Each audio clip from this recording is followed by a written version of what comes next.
and welcome to the channel. It's been a while since I've shown my face on here, so hello. A lot has happened since the last video I uploaded on this channel. I have been doing a lot of big projects. I'm about to finish my third book. I also got engaged, very happy. So I thought, now I'm being a bit more free, I could put some videos on this channel finally.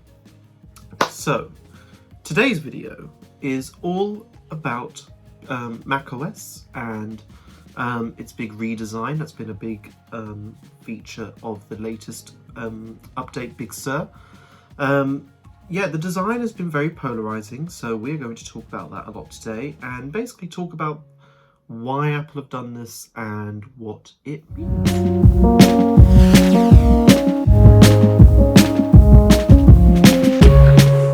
So, macOS Big Sur, it is a very big update. While I'm talking, I'm gonna show some screen recordings below.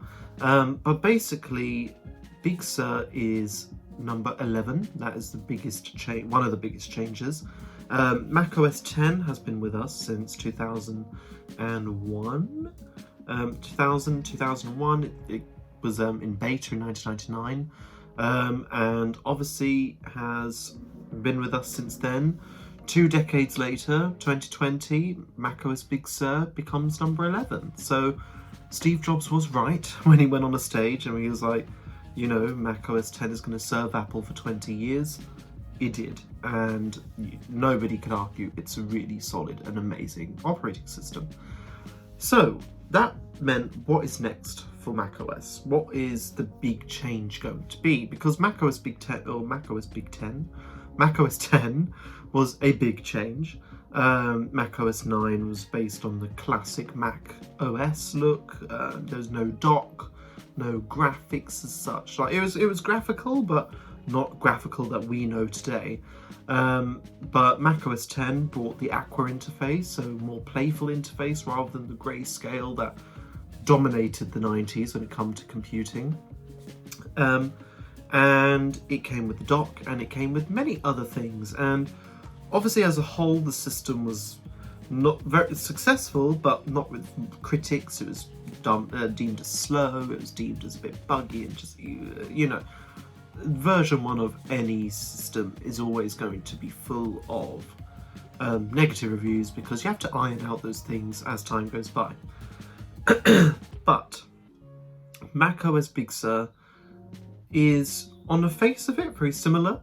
It still has a dock, still has the menu bar, still has blue folders, still has everything you expect macOS to have, but it looks drastically different.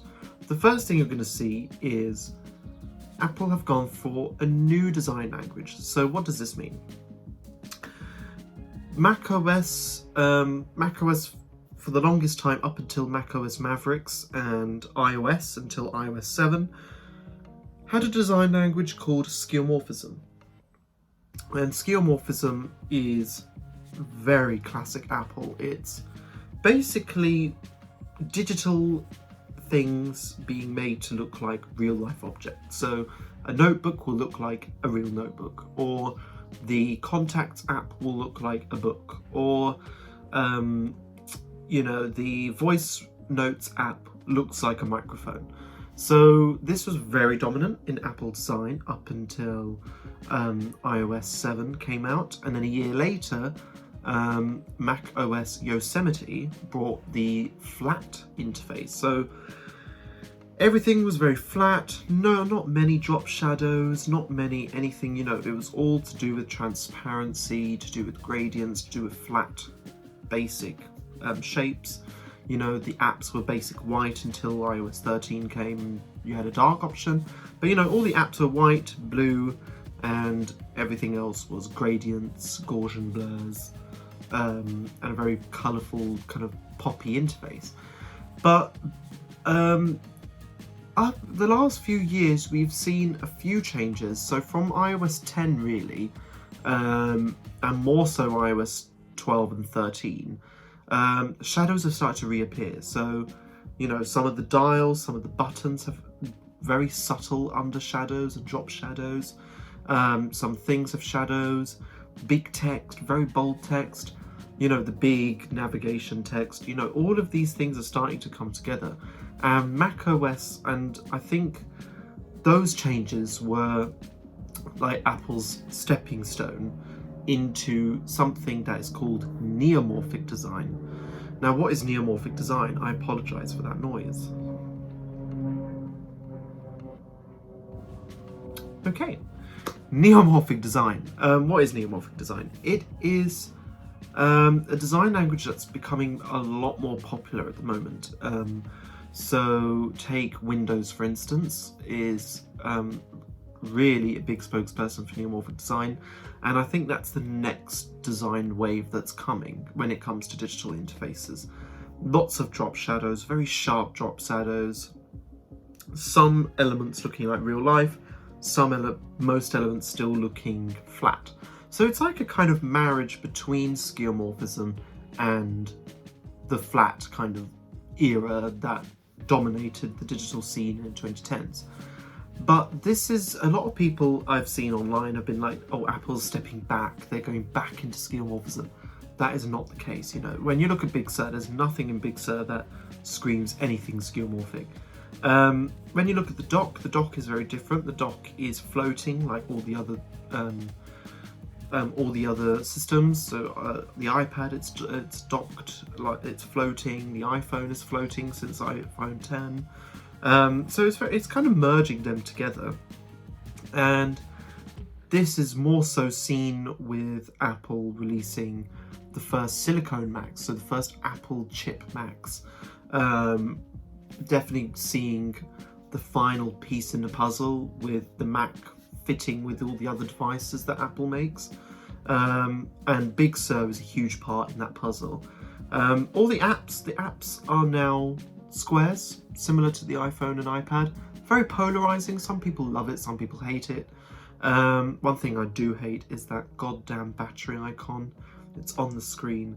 Look at it, because it's the last time I'm going to put it on the last time I'm going to put any emphasis on it. It's awful. I cannot believe that left an Apple design lab.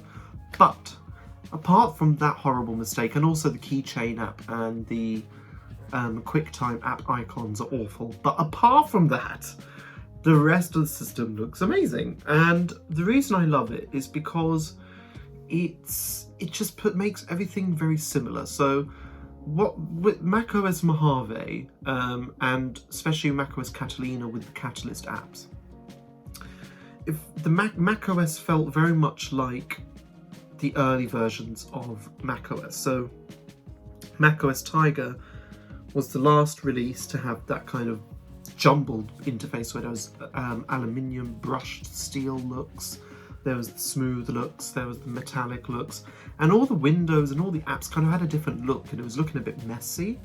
And that is how I felt macOS Catalina was beginning to be. You had the Catalyst apps that had the big sidebar and had a very different look, whereas some of the other apps like Pages, Safari, and all the other apps, they still had that classic, but like even the Finder, big menu bar and then the sidebar.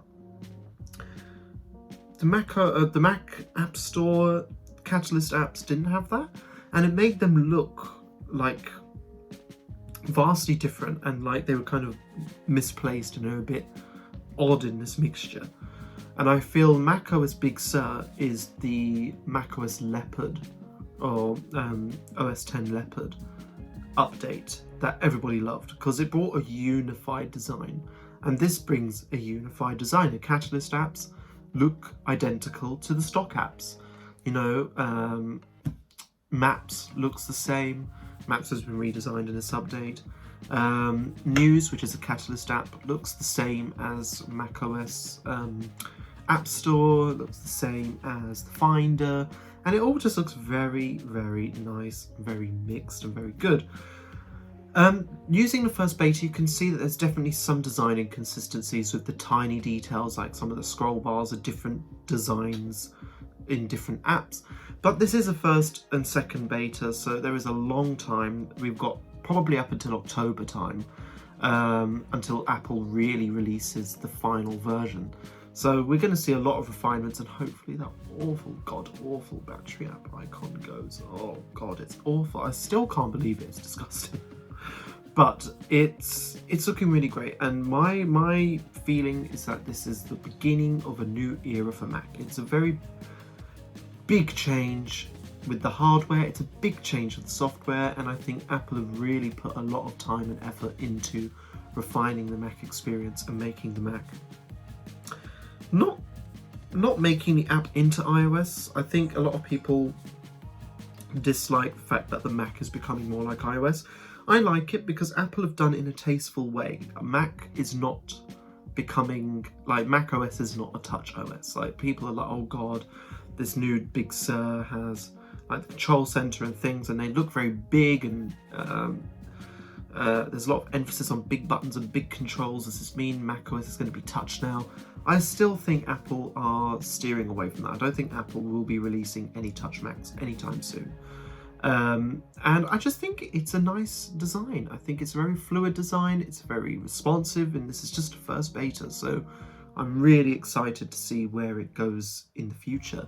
But I just think it's a natural component next to iPad, because many people have multiple. So if you have a Mac, most likely, not everyone, but most likely you're going to have an iPhone or you can have an iPad, and I have both. And when I go onto my iPad and then I go onto my computer and then I go onto my phone, it's such a seamless experience now. I'm running iOS 14 on my iPad and iPhone, and I'm running Big Sur on my computer. And it just seems like such a fluid experience. They all look the same, but they all function differently, and that is the main difference between them all. And that is only achieved through very well thought, very articulate design. And I love it, if you couldn't tell already. So I think I'm going to leave it there. If you've got this far, thank you so much. If you have your own opinions about macOS Big Sur, let's create a conversation. Drop a comment down below, message me, contact me through my social media, follow me on Twitter, Facebook, Instagram, all of the works. And yeah, drop a comment. I reply to every comment, if not instantly, eventually. So, you know, life can get a bit busy sometimes, but I make an effort to reply to every comment. So get down below, type out your comments. What is your opinions on Big Sur and iOS 14 in general, and where design is going in the Apple ecosystem?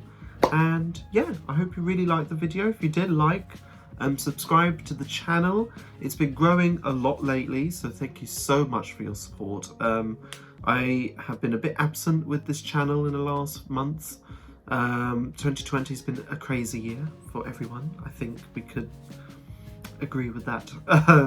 With coronavirus and work, and a lot of projects have been lifting up in the last few months, so I haven't really had time to film anything or do anything for this channel, which I felt really bad about. But I'm beginning to finish those projects. I'm becoming a lot more free, and there will be a lot more regular videos coming onto this. Some like this, some a lot shorter, little how-tos, some of them are like this.